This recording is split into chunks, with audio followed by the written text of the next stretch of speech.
देखिए, टीडीएस पहले समझने से पहले हमें ये समझना है। अजीत वो दूर लगा।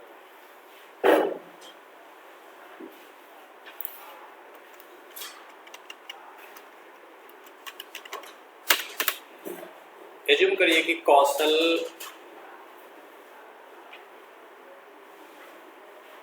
हमारे पास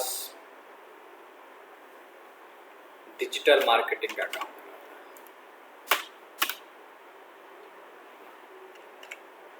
है और मुझे कॉन्ट्रैक्ट दे रखा है इसने, सर मेरा एडवर्टीजमेंट आप कर दो, क्योंकि इनके पास इतना टाइम नहीं है कि अपना खुद का एडवर्टीजमेंट भी करवाएंगे। ऐसे वो किसी को कॉन्ट्रैक्ट दे रखा है, मेरा ये काम आप। तो इनका जो चार्जेस है, हम आपका चार्ज मतलब काम किए हैं एक्चुअली, तो वो मेरे लिए क्या होगा, इनकम, और कौशल के लिए क्या होगा, एक्सपेंस।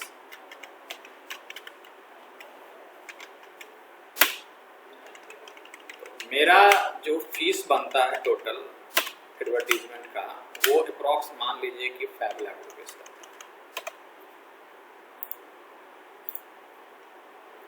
तो 5 लाख रुपए मेरे लिए क्या होगा, एक तरह से इनकम है ना। और ये 5 लाख रुपया वो प्रॉफिट एंड लॉस अकाउंट में तो दिखाएंगे मिस्टर कौशल, ताकि उसका प्रॉफिट क्या हो जाए, माइनस कम हो जाए, लेस हो जाए। तो गवर्नमेंट ये बोलती है कि अगर आप कोई एक्सपेंस कर रहे हो, अगर आपकी जो फर्म है या कंपनी है, तो उसका इसमें ये किसी न किसी के लिए इनकम होगा। तो वो मिस्टर रवीश पे हमें कोई बिलीव नहीं है कि ये हमें इसके ऊपर टैक्स देगा कि नहीं देगा, बिकॉज इसके लिए क्या है, ये इनकम है ना। इसका मतलब ये काम करो कि मिस्टर रवीश को पे करने से पहले एक अमाउंट 10%, 15% जो भी हो, एक सर्टेन अमाउंट आप डिडक्ट करके मुझे दे दो। किसको दे दोगे आप? पहले ही दे देगा गवर्नमेंट। Yes, government. ऐसा क्यों? इसका 3 रीजन है।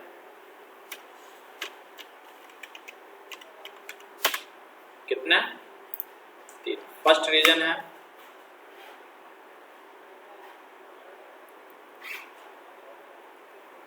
एक तो टैक्स जो चोरी है वो आपकी बच जाएगी, है ना। जैसे मान लो मेरे लिए 5 लाख रुपए इनकम है, तो अगर आप मुझे देते हो तो हम डायरेक्ट बोलेंगे हमें कैश में दे दो, एक काम करो कैश में दे दो, और ये हम तुम्हें जीएसटी वगैरह चार्ज नहीं करेंगे, ठीक है, हमें कैश में दे दो। ज्वेलरी खरीदने जाते ऐसा बहुत होता है। तो आप बोलोगे कि नहीं सर, हम अगर आपको कैश में दे देंगे तो ये मैं एक्सपेंस नहीं दिखा पाऊंगा फिर, है ना जी। अगर आप मुझे कैश में पे कर दोगे तो इसको एक्सपेंस, इसके ऊपर आरसीएम आपको पे करना पड़ेगा फिर, रिवर्स चार्ज। तो फाइनली आप बोलोगे सर कोई बात नहीं, आप जीएसटी लगा लो, हम उसका इनपुट ले लेंगे, है ना। तो 5 लाख रुपया मेरे लिए इनकम हो गया। इस पे आपने सर कुछ अमाउंट डिडक्ट कर लिया, लाइक 50,000 डिडक्ट करके हमें आपने कितना पे किया, है ना। ये मेरे लिए इनकम। तो इसका फर्स्ट रीजन है टैक्स, जो हम चोरी करते हैं उससे बचाव मिलता है ना। फर्स्ट करप्शन जिसे बोलते हैं, ब्लैक मनी। अगर tax sorry, tax bracket means अभी तो 6 लाख, ठीक है। अगर आपको उस क्राइटेरिया में नहीं आते हो तो अपना आईटीआर फिल कर लेना, आपका जितना टीडीएस डिडक्ट हुआ है वो आपको क्या होगा, वापस मिल जाएगा, है ना, ठीक है। आरटीआर कोई भी फाइल कर सकता है ना, कोई भी कर सकता है। सेकेंड रीजन ये है टैक्स बर्डन।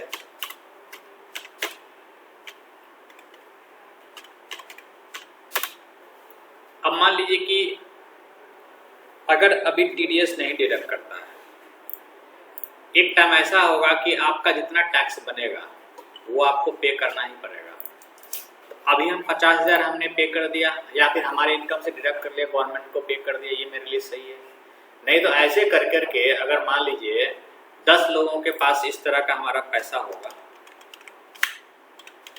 तो एक साथ हमें टैक्स कितना पे करना पड़ेगा? 5 लाख, अगर हम टैक्स कैटेगरी में आ जाते हैं तो। और ऐसे करके टीडीएस अगर मेरा ही कोई डिडक्ट कर लेता है तो हमें पता भी नहीं चलता, इफेक्ट नहीं पड़ता। अभी फाइनेंशियल ईयर के एंड में अगर आप एक साथ 5 लाख रुपए जमा कर दोगे तो थोड़ा आपके लिए लगेगा भाई कहाँ से पे करो, नहीं हो जाता टैक्स बर्डन। टीडीएस डिडक्ट करने का ये भी एक लॉजिक है ना। तीसरा है वैलिड एक्सपेंस।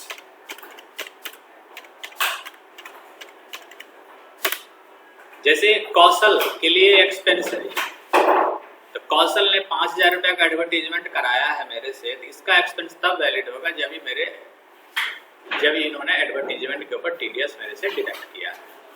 नहीं तो वो इस केस में क्या होगा कि कंपनी के लॉ में ऐसा है कि अगर आप कोई पेमेंट किए हो किसी को और उस पर टीडीएस डिडक्ट होना चाहिए था, आपने टीडीएस डिडक्ट नहीं किया तो एक्सपेंस कंसीडर नहीं किया जाएगा आपका। ठीक है, एक तो एक्चुअली उसके ऊपर तो आपको पेनल्टी लग जाएगा 1%, हमें लगेगा हाँ कि टीडीएस डिडक्ट क्यों नहीं किया। दूसरा ये है कि आपको एक्सपेंस भी कंसीडर नहीं किया जाएगा। तो पेनल्टी कितना लगता है? जितना आपका टीडीएस डिडक्ट होना चाहिए था उसके अमाउंट के ऊपर 1%। जैसे ये है ना 50,000 का 1%। अच्छा 1% लगेगा। इंटरेस्ट के अगर साथ। मैं किसी का मैं जैसे इनको दे रही हूँ सैलरी या कुछ भी, तो अगर मैंने टीडीएस नहीं डिडक्ट किया और वो टीडीएस में फॉल करते हैं तो फिर जितना टीडीएस मैंने नहीं डिडक्ट किया उसका 1%। सॉरी, पता कैसे चलेगा? टीडीएस मतलब स्लैब रेट। अच्छा कब डिडक्ट करना है ना, तो इसका एक लिमिट बनाया गया है ना।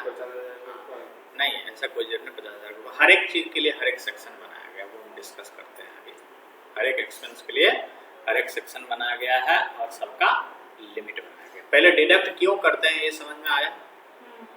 ये रीजन है। एक तो लोगों का ब्लैक मनी है, गवर्नमेंट को टैक्स देगा कि नहीं देगा, इसलिए हम पहले ही उससे पैसा डिडक्ट कर लिए। दूसरा ये है कि टैक्स बर्डन क्या हो जाता है, कम हो जाता है। और तीसरा क्या है, कोई भी एक्सपेंस हमारा वैलिड होता है। ये एक तरह का एडवांस टैक्स हो गया जो कि आप गवर्नमेंट को पे कर रहे हैं। ये एक डायरेक्ट टैक्स होता है। अच्छा सर, जैसे ना हमारे यहाँ में होता है हम एडवोकेट्स को उनकी फी पे करते हैं, तो वो कई बार मुझे बोलते हैं कि मैम हमारा ना टीडीएस मत डिडक्ट करना, क्योंकि मैं अपना टीडीएस खुद सबमिट करता हूँ तो फिर 2 बार हो जाता है मेरा। तो वो कैसे 2 बार हो जाता है, ऐसा कैसे? मतलब हम टीडीएस डिडक्ट करके ही उनको पेमेंट देते हैं। उनका जो प्रोफेशनल फीस है हाँ, उस पर टीडीएस आपको डिडक्ट करना चाहिए। हम तो करते हैं, हम तो करके दे देते हैं, लेकिन एडवोकेट कह रहा है कि मैं भी अपना टीडीएस सबमिट करता हूँ। ऐसा होता है? ऐसा कुछ नहीं है, ऐसा कुछ नहीं होता। ऐसा कुछ नहीं है। वो बस वो पैसा, उसको पूरा पैसा चाहिए इसलिए। अब जैसे देखो हम आपको प्रैक्टिकली बात बताते हैं कि मैं अपना भरता हूँ, इसलिए मैम मेरा डबल चला जा रहा है तो आप मत डिडक्ट करना। बट कंपनी की पॉलिसी है वो तो करेगी। एडवांस टैक्स पे करते होंगे वो।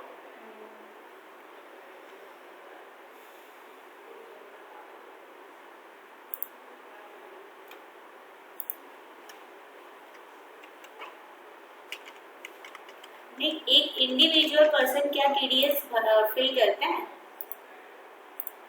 टीडीएस इंडिविजुअल नहीं होता ना, कंपनी वगैरह या कोई ट्रेडर्स।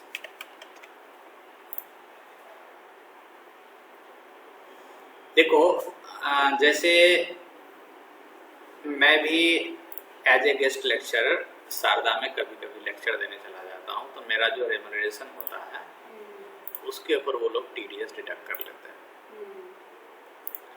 अभी फिलहाल मेरा टीडीएस डिडक्ट करने के बाद रिटर्न फाइल करता है, तभी मेरा पूरा उसमें डिपॉजिट नहीं किया, मैंने कुछ दिन पहले चेक किया था। चलिए ये होगा 22, 23, 24। देखो अभी सिर्फ 12,000 रुपया पे एक बिल का है, सिर्फ ये एक इनवॉइस के ऊपर उसने कितना डिडक्ट किया है? 1200 रुपया 10 है ना, एक बिल का है ये शायद मुझे लगता है नवंबर मंथ का बिल का है ये, ठीक है। ऐसे ऐसे करके अप्रॉक्स मेरा जो TDS बन रहा है कम से कम 4-5 हज़ार रुपया बन रहा है। और ये 4-5 हज़ार रुपया तो हम छोड़ेंगे नहीं, ठीक है। तो हम भी बोलते हैं उनको कि भाई मेरा TDS मत डिडक्ट करो, लेकिन उनकी पॉलिसी है वो डिडक्ट करेंगे ही करेंगे, है ना। फिर 5,000 रुपया हमको फिर कम भरना पड़ेगा ना टैक्स? नहीं, हमारा अगर टैक्स बनेगा तो तब ये माइनस हो जाएगा, नहीं बनता है तो मैं रिफंड ले लूँगा। वही अब मैं दिखाऊंगा अभी। तो आपने कैसे रिफंड लिया? फॉर्म फिल करके? अभी रिफंड अभी तो ITR फिल करूँगा। अब तो इस साल होगी ना, पिछले साल की। ITR की फुल फॉर्म क्या होती है? Income tax. जो भी ITR होता है उसे ड्यू फिल, और जो भी ITR ऐसे मैंने लास्ट ईयर में जून में फिल किया था, ठीक है। तो वो ITR अगर आप फिल करते हो तो जो भी रिफंड है आपको मिल जाएगा, ठीक है। तो ये लॉजिक होता है TDS डिडक्ट करने का, TDS डिडक्ट करने का, है ना। ITR देख हो गया आपका वो जो हमें करना होता है। ITR की भी कोई है, साल में एक बार करते हैं या फिर एक साल में एक बार? अब TDS हमें डिडक्ट जो करना है उसका क्या रेट है, कौन से इनकम पे कौन से एक्सपेंस पे कितना TDS डिडक्ट होगा, इसका सारा डिटेल आपको यहाँ पर गिवन है।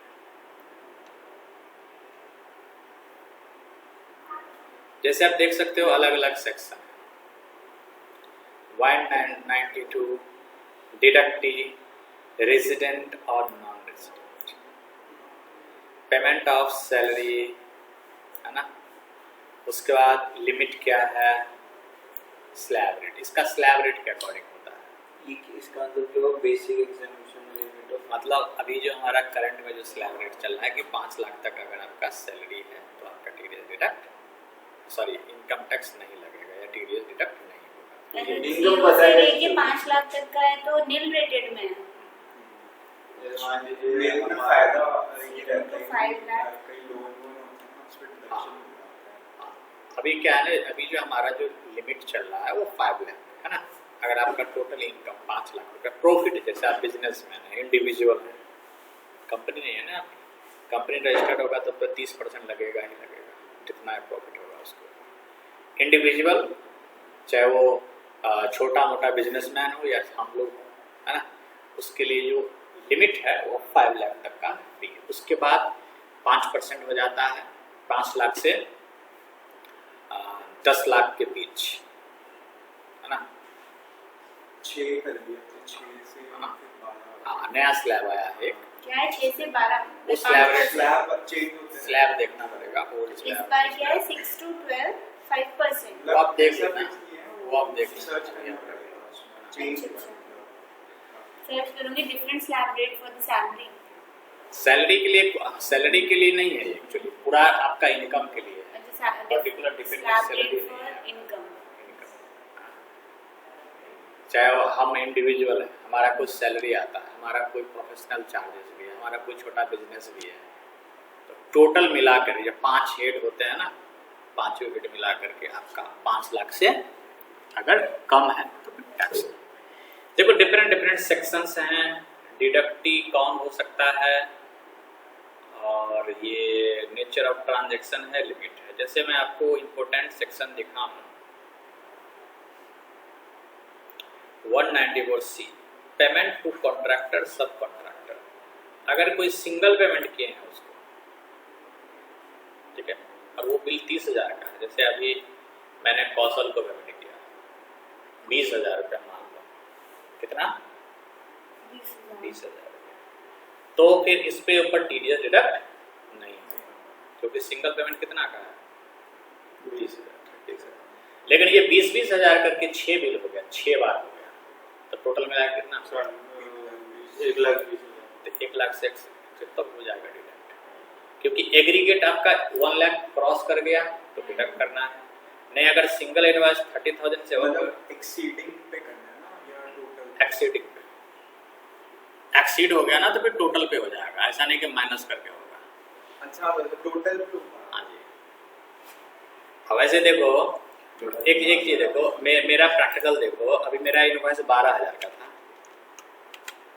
क्या पता कि मैं आगे कंटिन्यू करूंगा कि नहीं करूंगा वहाँ लेक्चर, तो मेरे 12,000 पे टीचर डिडक्ट किया कि नहीं दिया। तो मैं आपको ये बता रहा हूँ कि मिनिमम का कोई लिमिट नहीं है, मैक्सिमम है तो मैंडेटरी है कि करना ही करना है। मतलब ये है ना 30,000, आप चाहो तो 10,000 पे भी कर सकते हो, कैसा? क्योंकि क्या पता आगे जाके ज्यादा हो। 30,000 पे तो आपको करना ही करना है, 10,000 पे आपका मन है, ऑप्शनल है, लेकिन कंपनी सब करती ही है। हाँ, 2,000 रहेगा तो डिडक्ट करेगा, ठीक है। गवर्नमेंट को उससे फायदा है ना, गवर्नमेंट टैक्स आप चोरी कर लिए गवर्नमेंट नाराज हो जाएगा, अगर किसी से टैक्स लेके दे रहे हैं तो गवर्नमेंट खुश रहेगा, वो बोलेगा 30,000 का इंतजार का है करना, 10,000 पे करो, है ना। अब देखो 12,000 पे डिडक्ट कर लिए, 1,200, है ना। अरे हम तो 50,000 से ऊपर का कुछ होता है एक्सपेंस तभी करते हैं, नहीं करते 50,000 से नीचे का किस एक बिल का, एक पर्सन का, हाँ किसी भी एक बड़े किस तरह का टीडीएस के लिए 10 नंबर लेना पड़ेगा, लिए लिए डिडक्ट करोगे तो तुम्हारा ही फायदा है ना, लेकिन फिर वो रिटर्न फाइल करो उसके लिए, फिर रिटर्न फाइल करना पड़ेगा आपको, फिर उसके लिए टीडीएस का रिटर्न फाइल। तो ये डिडक्ट कर रहे हैं तो भी टीडीएस फाइल करेंगे? डिडक्ट करेंगे तभी तो टीडीएस रिटर्न फाइल ये करेंगे, TDS return। क्योंकि ये बताएंगे गवर्नमेंट को कि मैंने इतना रुपया इससे डिडक्ट किया, इतना रुपया इतना। जैसे मेरा देखो, अभी मेरा और भी होगा, बट अभी तक अभी फिल नहीं किया गया, जैसे अभी अप्रैल का फिल नहीं हुआ होगा इस क्वार्टर का, है ना।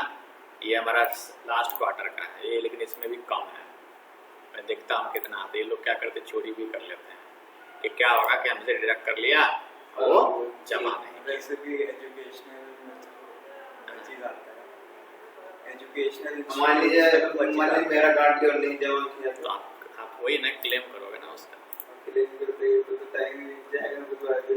ऐसा नहीं करना चाहिए उनको, केस हो जाएगा तो फिर दिक्कत हो जाएगी। सबसे ज्यादा टैक्स की चोरी डॉक्टर्स करते हैं ना। देखो हेल्थ पे तो ऐसे भी फ्री ऑफ कॉस्ट है, बहुत सारी चीजें एप्लीकेबल नहीं होता है,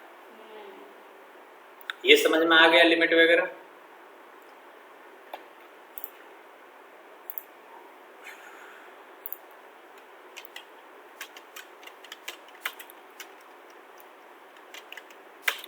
TDS payment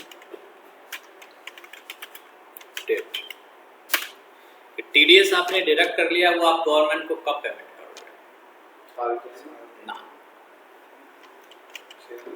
every month before 7,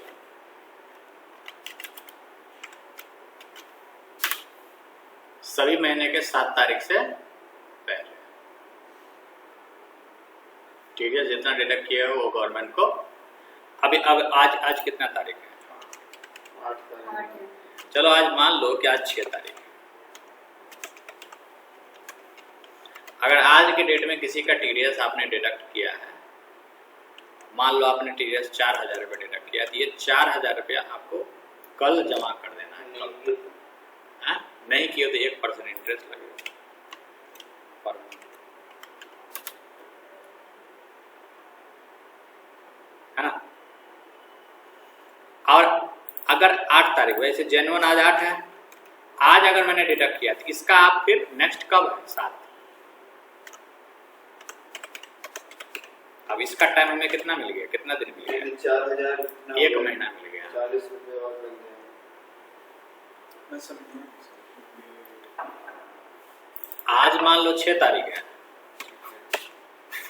कल 7 तारीख होगा ना, ये जो आपने आज डिडक्ट किया है ना वो आपको कल तक पे कर देना है। अच्छा हाँ समझ।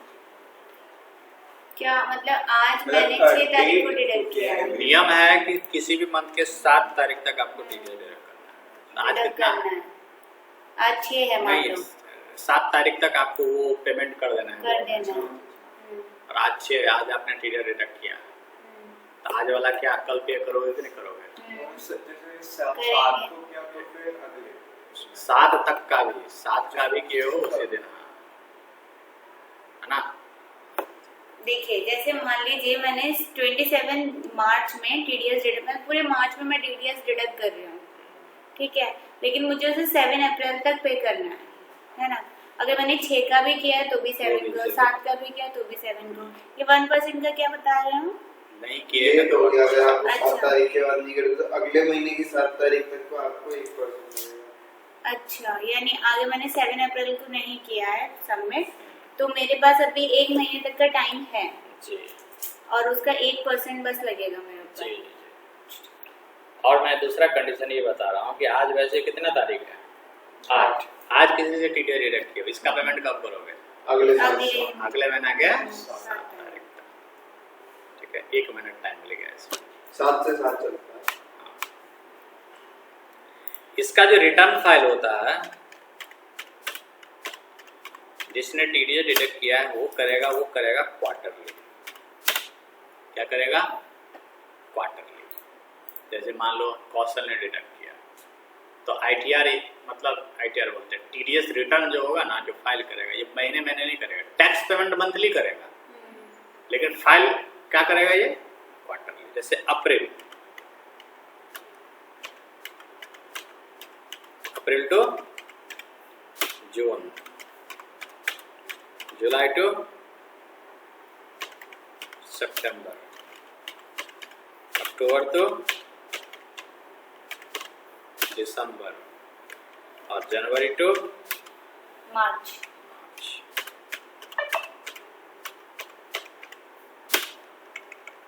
इसका जो रिटर्न फाइल आपको कर देना है वो 15 जुलाई तक, 15 अक्टूबर, 15 जनवरी तक। अच्छा, मतलब 15 होनी चाहिए इसकी डेट, है ना? और इसमें थोड़ा सा टाइम बढ़ा दिया जाता है, ठीक है, 1 महीना शायद 30 दिन या ऐसे कुछ एक्सटेंड कर दिया जाता है। आई थिंक मुझे लगता है 15 में नहीं हो जाएगा इसका, ठीक है, क्योंकि फाइनेंशियल ईयर क्लोज रहता है, उस कंडीशन में आपको ये सर मेरे को ना एक डाउट है। जैसे एग्जांपल मैं ट्रेडर हूँ, स्टॉक मार्केट ट्रेडर, और मुझे उस पर जीएसटी फाइल करनी पड़ रही है, तो मैं चाह रहा हूँ कि अपना उसे एज अ बिजनेस शो करूँ और जीएसटी नंबर इशू करूँ, तो कंपोजिट होगा या फिर दूसरा? देखो, आपकी मर्जी है कि आप रेगुलर लो या कंपोजिट लो। लेकिन मेरे को पब्लिक डीलिंग नहीं है उसमें। समझ गए, तो नील रिटर्न फाइल करो। क्या फाइल करोगे? नहीं, मैं कह रहा हूँ जैसे मेरा टैक्स ब्रैकेट बढ़ गया, 30% आ रहा है, और कौन सा टैक्स? टैक्स ब्रैकेट जैसे मेरा एक्सीड कर रहा है 30% के उसमें आ रहा है जीएसटी, तो मैं जीएसटी पे बचाना चाह रहा हूँ। अच्छा, तो मैं मतलब जैसे आपने बोला था ना कि कंपोजिट में हमें किसी से जीएसटी चार्ज नहीं करना है, ठीक है। तो हमारा जैसे पब्लिक डीलिंग नहीं है, हाँ। मैं खुद का अर्न कर रहा हूँ और मतलब मेरा बिजनेस एज अ बिजनेस चल रहा है, तो उसके लिए मैं कह रहा हूँ कंपोजिट लेना चाहिए या रेगुलर? कंपोजिट ले लो, जब पब्लिक डीलिंग नहीं है तो सेव नहीं करना, लेकिन रिटर्न फाइल करना पड़ेगा आपको। इसका रिटर्न फाइल आपको करना है एनुअली, टैक्स पेमेंट करना है क्वार्टरली, ठीक है। और जब आप रजिस्ट्रेशन लोगे तो फिर वो उसका वेरिफिकेशन भी होता है, बिजनेस आपका स्टेबल कहाँ है, ऑफिस कहाँ है, हाँ, तो दिखाना पड़ेगा जीएसटी का वेरिफिकेशन करना है। गलत जीएसटी नंबर नहीं ले सकते। आज मुझे एक प्रैक्टिकली एक सुबह में आए थे एक एंटरप्रेन्योर टैली सीखने के लिए, तो मुझे ऐसे बोले कि आपने फ़ोन लिया, तो मुझे बोले आप सैमसंग का फ़ोन लोगे, जितना फोन होगा ना उसका पैसा भी कम लगेगा, तो ऊपर से आप GST भी मत देना। बड़ा अच्छा डील सुनने में लग रहा है। क्या सैमसंग में? हाँ, उसका अपना लाजपत नगर में शोरूम है, ठीक है। तो बोला 30K का लेते हो ना, तो एक तो आपको वो मैंने 5,000 वैसे भी कम कर देंगे तो 25,000 हो जाएगा। 25,000 में जो GST आपका लग रहा है 3,500 रुपये GST हो गए।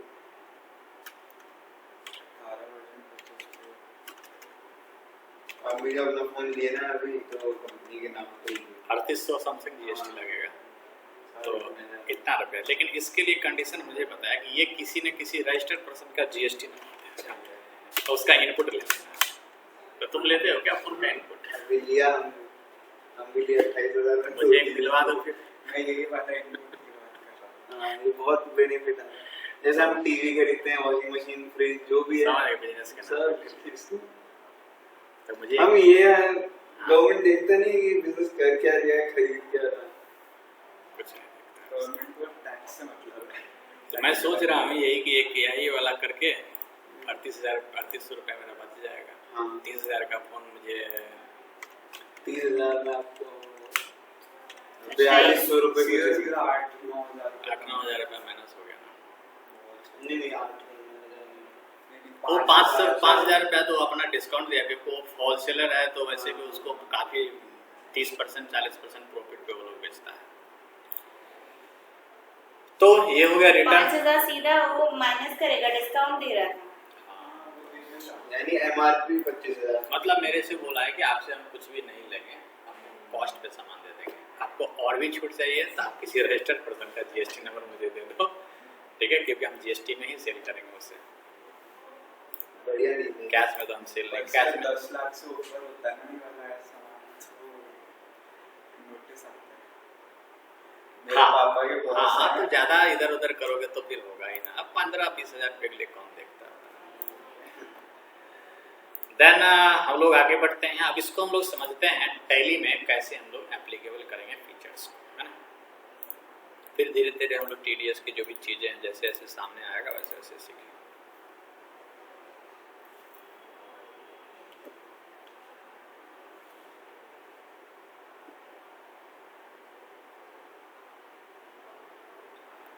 कंपनी क्रिएट कर लेते हैं।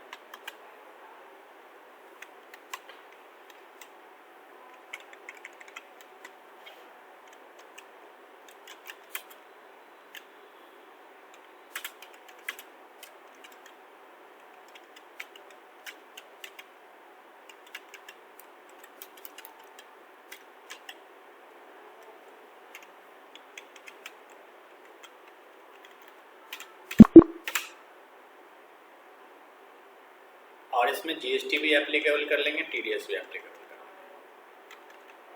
GST नंबर बताइए। 09 CLKPJ 0666 E1Z1।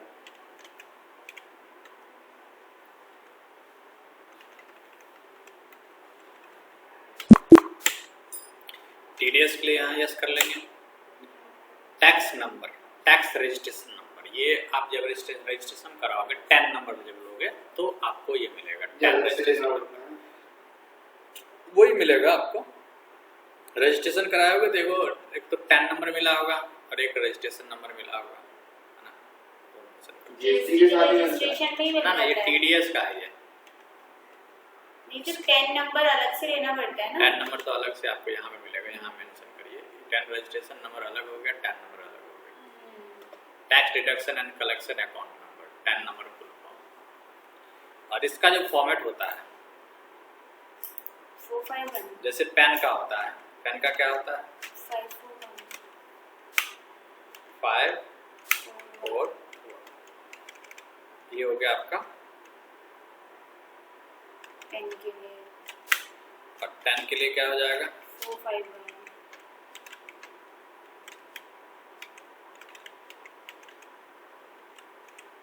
4 5 है ना। तो ये आपको इस तरह से होगा जैसे BB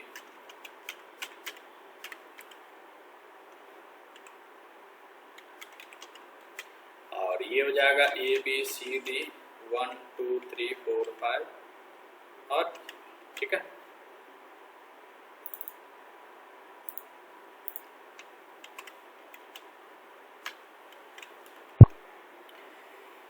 फोर फाइव वन तो है ही जी, क्या दिक्कत है?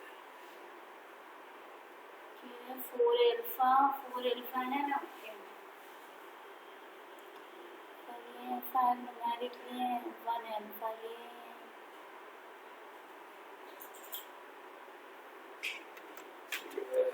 A B C D 1 2 3 4 ठीक, उसमें स्पेस वगैरह आ गया होगा। कंपनी या इंडिविजुअल, डिडक्टर टाइप आप किस तरह के हो? तो आप इंडिविजुअल ही रहोगे, आप तो कंपनी हो नहीं। सोल प्रोप्राइटर इंडिविजुअल, और जो कंपनी होगी कंपनी लेगी। कंपनी मतलब रजिस्टर्ड प्राइवेट लिमिटेड लगा होना चाहिए, है ना। CIN नंबर होना चाहिए उसके पास, हाँ है ना। CIN नंबर, सिन नंबर। सिन का फुल फॉर्म क्या होगा? कॉर्पोरेट आइडेंटिफिकेशन नंबर होता है, एक सेकंड, CIN।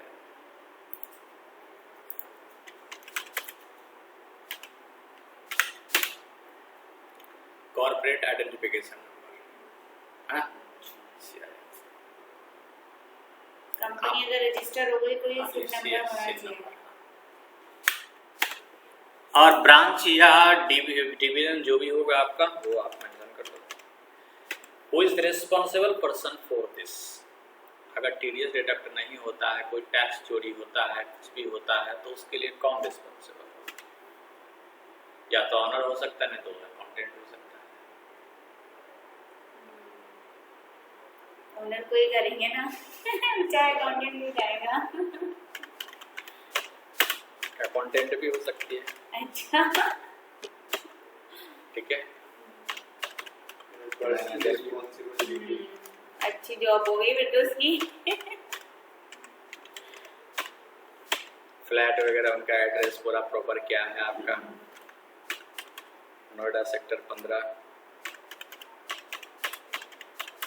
जब हम अकाउंटेंट का काम करते थे ना, तो होता क्या था, अपना भरते थे कि नहीं? मैं तब रोहिणी में था, salty foods product private limited company था वो। तो उसमें काम करते थे, तो होता रहता था ना, वो बिस्किट बनते थे, तो IFSC नंबर जो होता है बिस्किट के लिए, जो शुद्धता का मापन होता है ना, तो उसके लिए आ जाता था वो, ठीक है। और आता था इसलिए वो देखता था सही सब कुछ, लेकिन जो आसपास जो फैक्ट्री में देखते हो कितना गंदगी रहता है, इसलिए वो लोग चालान काट देता था, ठीक है। तो मतलब आने का मतलब फिक्स है कि 50-60 हज़ार उसको चाहिए ही चाहिए अगर आ गया। लेकिन हमेशा नहीं आता था, 6 महीना 7 महीना पे आता था, मतलब साल में 2 बार। मतलब वो जो टीवी में हफ्ता लेने आते हैं वो महीना लेने आते हैं। 10 कंपनी पकड़ रही है साल में कर रहा है। और एक टीम आता है ना, अकेले थोड़ा ना आता है, पूरा टीम आता है, 6-7 आदमी रहा, जो GST वेरिफिकेशन करता है उसमें भी 2 लोग होते हैं, सभी लोग खाता है वो। और वो देखो, अगर मान लो कि अगर वो कर दिया तो फिर ताला भी लगा सकता है ना। तो वही अब समझो मार्केट वैल्यू भी खराब हो जाती है। मार्केट वैल्यू भी खराब हो गया, उसके बाद आपकी, लेकिन प्रॉब्लम कुछ नहीं होती प्रोडक्ट में, जस्ट उसका करने का मतलब ये कि आसपास कचरा नहीं होना। कचरा तुम कितना साफ करके रखोगे, कितना साफ करके रखोगे। और फैक्ट्री एरिया में तो स्क्रैप निकलते रहते हैं। फैक्ट्री चलिए, जहाँ पे प्रोडक्शन हो रही है रॉ मटेरियल, जहाँ पे कुछ किसी गुड्स की प्रोडक्शन हो रही है, वहाँ पे चलो सही है। जो खाने वाले चीज़ का जहाँ पे प्रोडक्शन हो रही है, वहाँ तो क्लीन होना ही होना चाहिए। और आपको मैं बताऊँ, आप लोग जैसे भुजिया खाते हो, ये सब खाते हो, हल्दीराम का कहीं भी, है ना, आप मानोगे नहीं, जितने लोग स्टैंडर्ड पैकिंग वाले सामान खाते हैं, समझते बहुत स्टैंडर्ड होंगे, वो स्टैंडर्ड नहीं होते, ठीक है। मैं अपनी आंखों से देखा हूँ कि उसको जब पैक करने वाले लोग होते हैं, जो हाथ से पैक करते हैं, उसके हाथ में पूरा गंदगी लगा हुआ होता है ना। कभी कभी वो जूठे भी कर देते हैं सामान। ब्रिटानिया के जो केक आते थे ना, पहले मुझे चॉकलेट फ्लेवर का बड़ा पसंद था, इसके बाद उसकी बनने की वीडियो देख ली थी मैंने, उसके बाद तो ये सब होता है। अब यहाँ पे सारा डिटेल डाल देंगे, सेव कर देंगे। ये आपका इग्नोर IT एग्जेम्पशन लिमिट, ये आगे चल के डिस्कस करेंगे तीनों चीज़ के बारे में। यहाँ पे F12 प्रेस करेंगे तो और भी सारी चीज़ें हैं, ये हम आगे चल के डिस्कस करेंगे। फिलहाल अभी मैं इसको सेव कर देता हूँ। हमारा GST का कॉन्फ़िगरेशन हो गया, मतलब हमने फीचर्स एप्लीकेबल कर दिए। अब GST जब हम डिडक्ट करते हैं तो किस किस वाउचर में डिडक्ट कर सकते हैं और कब कब डिडक्ट कर सकते हैं? GST और TDS? Sorry, TDS. When TDS deduct from कोई नहीं आया आपको चाय देने वाला?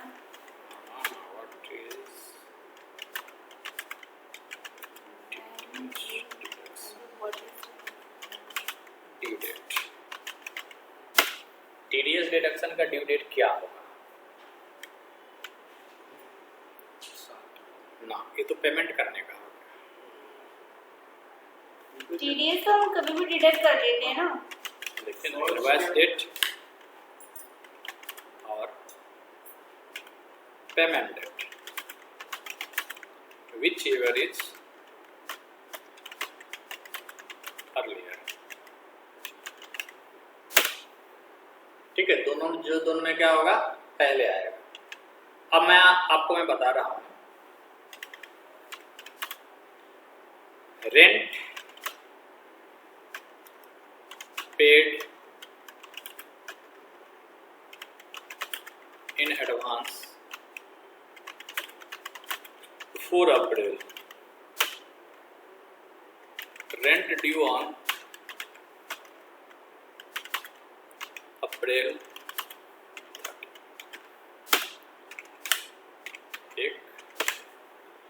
अप्रैल मंथ का रेंट आप एडवांस में 50,000 दे रहे हो,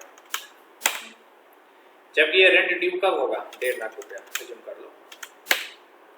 हमें रेंट 1 महीना का 1.5 लाख रुपया देना है, 3 लाख रुपया।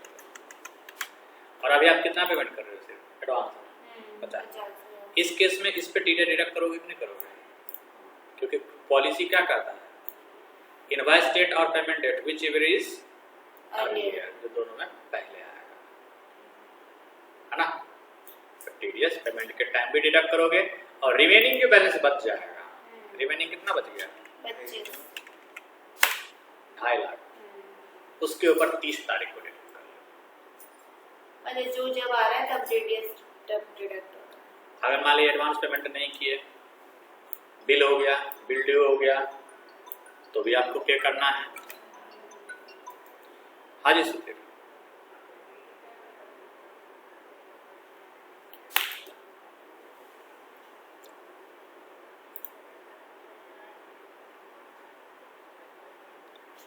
टैली में हो क्या? अच्छा, टैली में कौन से वाउचर में हो आप? सेल्स वाउचर में। हाँ जी हाँ जी हाँ जी। इस साइड में लगाना है। सीरियल नंबर जो दिख रहा होगा वहां पे डालना। और एक तो ऑटोमेटिक होता है, एक मैनुअल लेते हैं। तो टैली में ऑटोमेटिक सेट है या मैनुअल सेट है?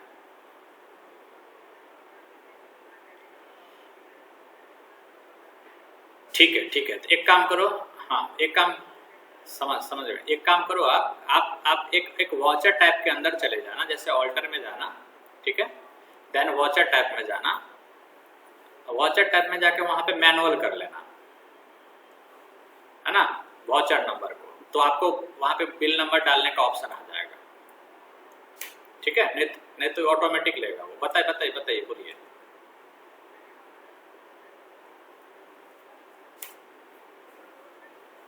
ठीक है, हाँ मैनुअल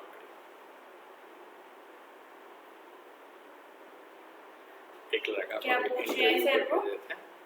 नहीं, एक्चुअली उनका इंटरव्यू ले रहा था तो कुछ फंस गया था, तो बोला सर वहाँ पे बिल नंबर बोल रहा था डालने के लिए। तो एक्चुअली हम लोग यहाँ जो होता है ना, ये ऑटोमेटिक लेता है, है ना, तो फिर वो मैनुअल आपको करना पड़ेगा वो वहाँ। ये नहीं होता तो मैनुअल करना पड़ता है?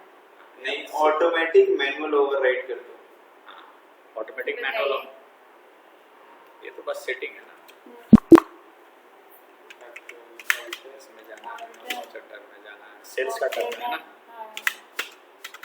यहाँ जो ऑटोमेटिक है ना, इसको क्या कर देना है, मैनुअल कर दो या फिर ये कर दो, ऑटोमेटिक है ना? अच्छा, और फिर वो अपने आप नंबरिंग आने लग जाएगी ना? नहीं, जैसे अगर मान लीजिए कभी आपको चेंज में 1 से अब 10 पे जाना है ना, सीधे 10 की जैसे आयन भी हम लिखना चाहते हैं इस फॉर्मेट में चले जाओ। अभी इससे पहले सिर्फ वन टाइप हो रहा था ऑटोमेटिक। अच्छा, अब हमें जो लिखना है वो हम लिख सकते हैं। देन एक्चुअली वो बहुत दिन से परेशान हो रहा था, उसको मैंने कहीं रेफरेंस के थ्रू लगाया है, देखो हो जाता है, बहुत अच्छी रही।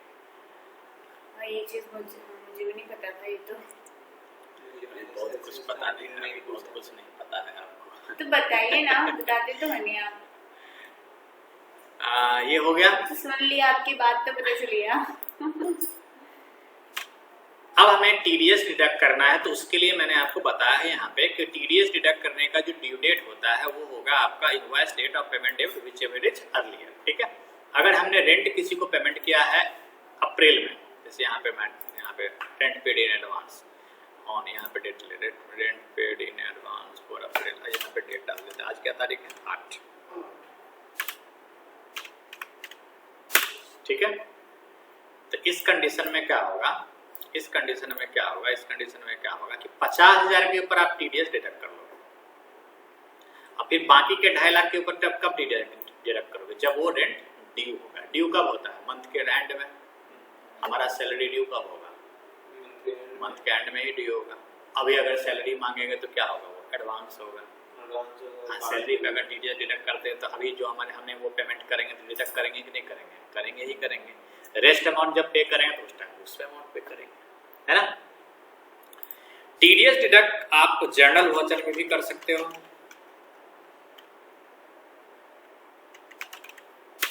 पेमेंट वाउचर में भी कर सकते हो, और परचेज वाउचर में भी कर सकते हो। पेमेंट वाउचर में कब करेंगे? Advance payment. जर्नल वाउचर में कब करोगे? विदाउट जीएसटी, कोई एक्सपेंस है, हाँ, और विद जीएसटी।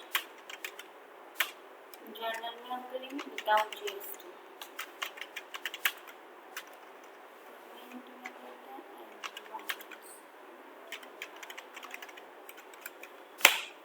तो हम आज सीखेंगे जर्नल वाउचर में करना। ये आपने ब्रैकेट में सर्विस परचेज की लिखा, एक्चुअली परचेज पे नहीं होगा। गुड्स परचेज पे भी होगा, लेकिन कुछ गुड्स ऐसे होते हैं जिसके ऊपर टीडीएस डिडक्ट होता है। एक ही हर गुड्स पे नहीं होता। हर एक गुड्स, उसके लिए एक पॉलिसी है, रूल है। गुड्स के ऊपर टीडीएस तब डिडक्ट होगा, अभी मैं जीएसटी देखिए, अभी मैं टीडीएस एप्लीकेबल कर रहा था तो यहाँ पे एक ऑप्शन भी आया था, आपने देखा होगा।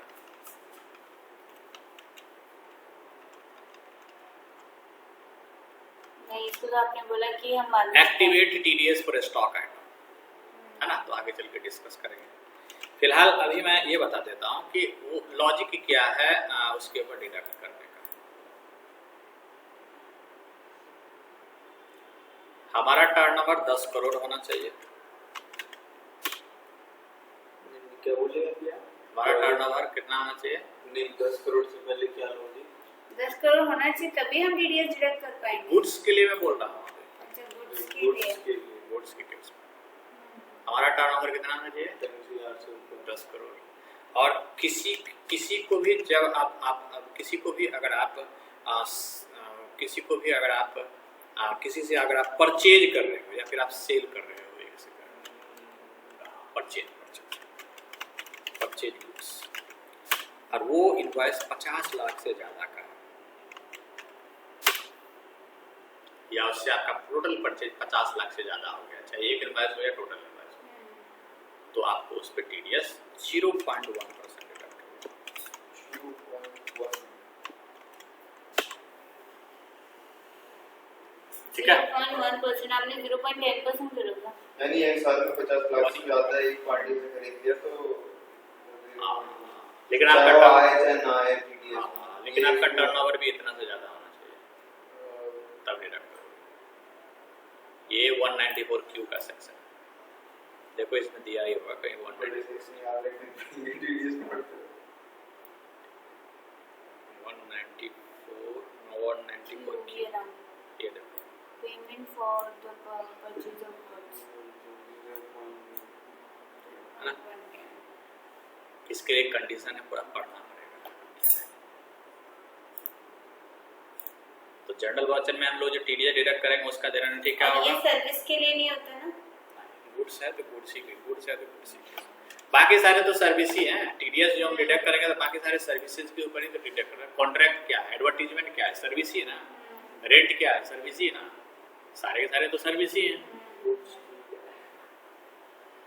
जर्नल वाउचर में टीडीएस डिडक्ट करेंगे अगर हम, तो उसके लिए एंट्री हो जाएगा advertisement account debit to party account to TDS on advertisement या कॉन्ट्रैक्ट, ये भी कॉन्ट्रैक्ट में ही आता है।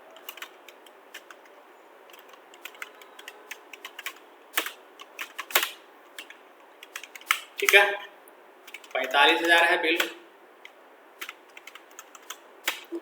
तो पार्टी के खाता में कितना जाएगा, रेट शायद इसका देख लो कितना है, 194C का।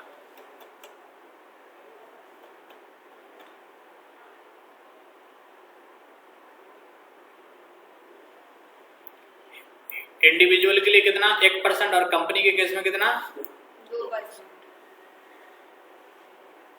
इंडिविजुअल मतलब हम लोग, आप लोग आज तक कंपनी हो गया, आज तक से हम एडवर्टाइजमेंट अगर कराते हैं वो, उसको मैं पेमेंट करता हूँ 45,000, तो कितना काटूंगा उसे डिटेल, कितना कंपनी डिटेल। में प्राइवेट लिमिटेड में होगी ना, इंडिविजुअल में सोल प्रोप्राइटर होंगे। आज तक तो कंपनी है।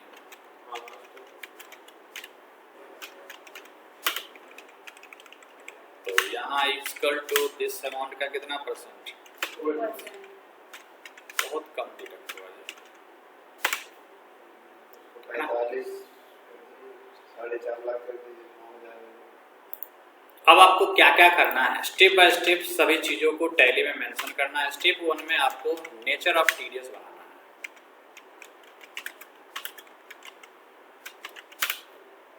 क्या बनाना है, नेचर ऑफ टीडीएस। स्टेप 2 में बनाना है लेजर, जो लेजर होगा।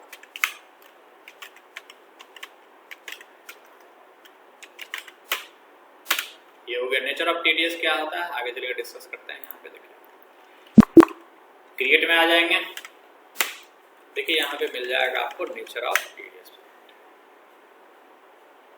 ये आपको एक क्रिएट, हर एक चीज के लिए, जैसे TDS on contract, TDS on rent, है ना, टीडीएस ऑन कमीशन, सब के लिए अलग अलग बनेगा। ये कहाँ से बनेगा, क्रिएट अभी है ना, क्रिएट के बाद बस इसमें एंटर करेंगे नेचर टीडीएस, नेचर ऑफ।